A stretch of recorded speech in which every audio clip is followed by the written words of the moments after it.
Bonjour Pierre. Bonjour. Content de te voir à Imaginaire. Nous allons discuter un petit peu autour de la tragédie de Locke, mais avant je voudrais parler un petit peu d'Habemus Piratam aux Forges de Vulcain. D'où est venue cette idée d'un rapport entre le piratage et les 10 commandements?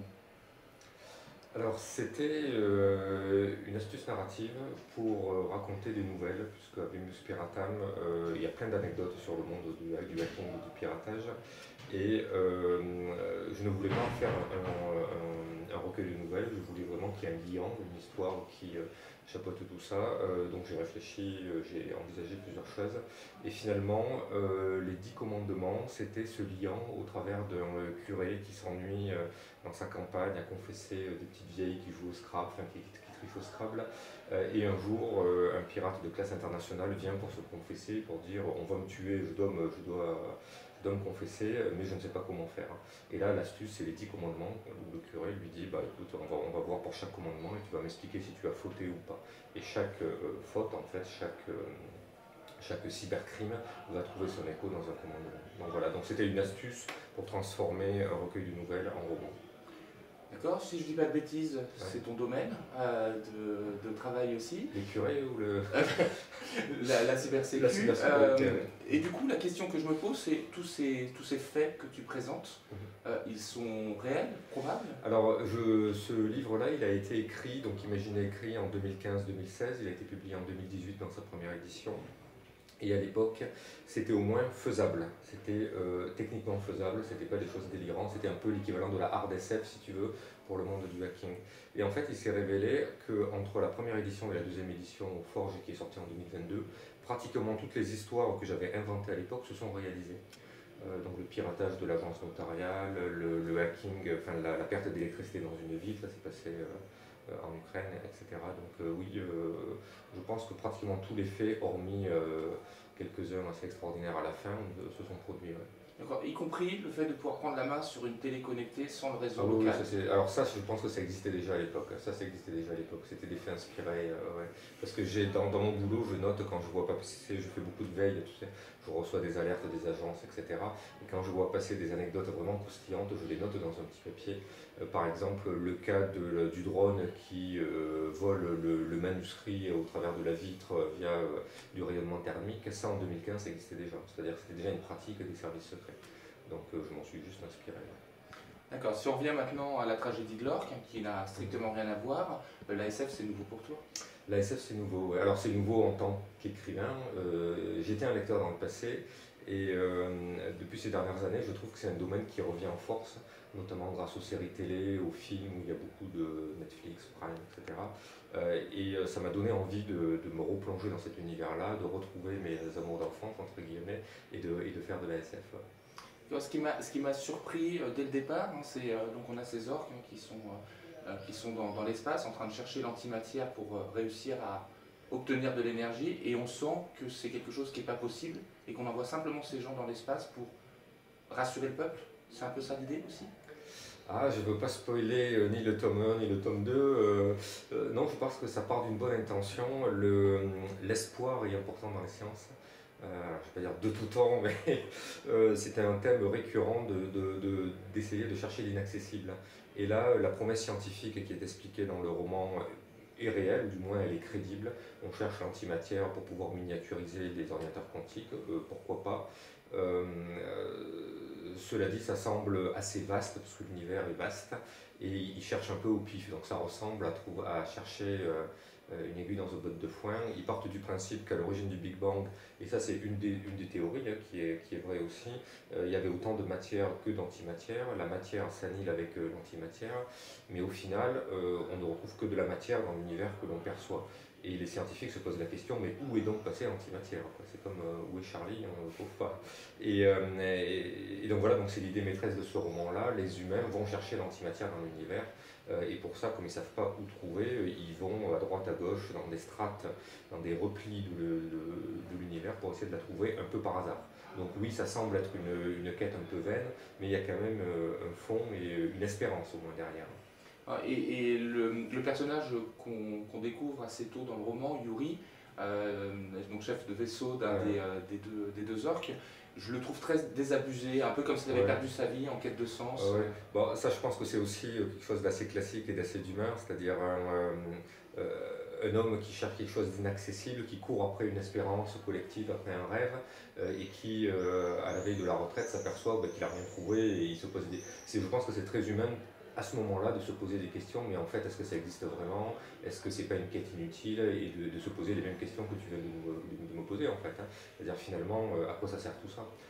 Donc voilà, c'est le travail dénué de sens, c'est une thématique aussi tout à fait compréhensible pour lui, ouais. Et ce qui est marrant, c'est que dans le vaisseau, il est avec un petit jeune lieutenant qui s'appelle Tom, qui lui n'a pas du tout cette idée-là. Il est toujours formaté lorsqu'on lui a appris à l'école, oui, vous allez trouver l'antimatière, etc. Et c'est ce conflit de génération et d'ambition que l'on retrouve dans une entreprise. Moi, je travaille dans une entreprise. C'est sûr que les gars qui sont proches de la retraite n'ont pas la même comment dire, énergie, la même passion que ceux qui sortent de l'école et qui ont encore de grandes espérances sur le monde du travail, quoi. Et au-delà, alors je ne me concentre pas trop sur l'aspect scientifique parce que j'ai trouvé que ton bouquin était beaucoup plus axé sur les personnes. Alors je ne sais pas si c'était volontaire. Oui, alors moi j'aime bien dans science-fiction, il y a fiction, enfin, il n'y a pas que science, et je ne voulais pas que la science ou que le décor prennent le pas sur l'histoire ou les intrigues. Et moi c'est un truc auquel je tiens beaucoup, c'est les invariants dans le temps. C'est-à-dire je reste persuadé que l'homme il y a 2000 ans, il y a 300 ans ou dans 200 ans dans le futur resteront les mêmes, avec les mêmes vices, les mêmes passion, le même, tu vois, l'arrivisme, la cupidité ou l'amour, les drames passionnels, etc. Et ça, je voulais que ça soit un ressort fort, c'est-à-dire raconter une histoire de personnes. Et en ce sens, je partage l'amour qu'a David, mon éditeur, avec Battlestar Galactica, qui est une série qu'il m'a fait découvrir et que j'ai beaucoup aimé parce que justement la trame de fond, ce sont des ressorts psychologiques, c'est un huis clos, hein, c'est l'humanité qui se réfugie dans un vaisseau spatial qui est traqué par les Cylons et en fait c'est que des batailles de pouvoir, de politique, des histoires d'amour, etc. Ça aurait très bien pu être Battlestar Galactica écrit au Moyen-Âge ou dans une autre époque. Et ça j'ai trouvé ça très intéressant en fait. Et si on fait un bond maintenant dans le deuxième orc, on retrouve Sarah, donc mère de famille, qui a fait le choix d'aller de répondre à sa carrière, et on sent qu'il y a une vraie question autour de la mère et de son positionnement au sein du foyer familial. Ouais. C'était aussi un ressort que tu voulais mettre. Alors je pense que c'est pas forcément la mer, c'est l'éloignement spatial, c'est un peu les marins en fait, c'est l'analogie dans le bouquin, je compare beaucoup les vaisseaux spatiaux à des bateaux, aux sous-marins, aux gens qui partent pour 6 mois dans un sous-marin. Forcément, ça pose la question de l'isolement, de la rupture avec les liens familiaux, les enfants qu'on ne voit pas grandir, etc. Donc c'est vrai que dans l'espace, c'est un peu pareil. Les gens qui partent dans le bouquin, les explorateurs partent pour des missions de 3 ans, plus même, enfin je ne sais plus. Ça pose forcément des questions. Mais ça n'empêche pas qu'à côté de ça, on veut quand même avoir une vie familiale, on veut avoir des enfants, être une mère, être un père. Donc c'est forcément des questions qui viennent sur le tapis. Et ça rebondit avec ta question, avec ta première question, c'est-à-dire quand on écrit un livre de science-fiction, il y a quand même les personnages et tout leur tracas psychologique qui vient avec. C'est-à-dire que d'écrire un livre où cette jeune mère est dans l'espace et dès qu'elle quitte la Terre, elle tourne la page de sa famille, ça ne serait pas crédible. Oui, c'est le cas. Et la petite Mia, on la sent complètement désarçonnée par rapport à cette mère qu'elle rejette, enfin qu'elle regrette entre guillemets. Qu'elle renie, ouais, tout à fait. Ouais. Mais ça encore, c'est humain. Hein. Ça pourrait très bien être l'histoire d'une jeune fille qui voit son père partir pour des campagnes dans le sous-marin tous les 6 mois et qui regrette cette absence. Hein. Donc ça, c'est la femme de marin telle qu'on l'entend dans la légende urbaine. Quoi. Et il y a une trame qui finit, parce qu'on a démarré dans l'espace et là on va ratterrir sur Terre du côté de Mia et de sa famille. Les intelligences artificielles sont omniprésentes, alors on a l'impression d'avoir les Alexia, etc., les assistants personnels. Ils jouent un rôle particulier dans ton roman. Oui, alors je pars du principe d'ailleurs, je n'emploie pas le terme intelligence artificielle.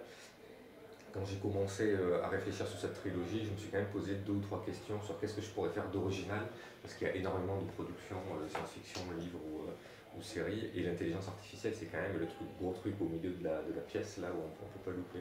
Et donc là j'ai essayé de... Alors je parle d'expert artificiel, et dès le début du premier roman, j'explique que l'humanité a atteint des plafonds. Donc il y a un mathématicien qui s'appelle Tao, qui a créé un théorème qui a dit ne rêvez pas les gars, il n'y aura jamais d'intelligence artificielle, parce que le progrès informatique, etc., est plafonné, et donc les logiciels seront vachement astucieux, très rapides, etc., mais n'égaleront jamais les hommes. Et ça me permet d'écrire un cadre qui est assez pratique pour moi, parce que je peux me permettre de mettre les ordinateurs et les logiciels des fois dans des situations un peu bêtes et un peu... oui, ils sont très forts par certains côtés, mais d'un autre côté, ça reste des logiciels. Et ça, c'est quelque chose auquel je crois premièrement, et ça me plaît beaucoup. Ça permet notamment de répondre à un paradoxe qu'on ne voit pas dans beaucoup de films, c'est les phénomènes de latence en fait. Les ondes, quand on communique avec la Terre, on est limité par la vitesse de la lumière, et très rapidement l'information met plusieurs minutes à nous parvenir. Bon, dans un vaisseau spatial, si l'ordinateur est relié à la Terre, très rapidement il va devenir très bête et très limité, parce qu'il n'aura pas accès aux ressources de calcul sur la Terre. Voilà, donc ça je montre ça aussi, et ça participe à la lourdeur un peu bête de ces machines. Et toute dernière question, la suite est pour quand?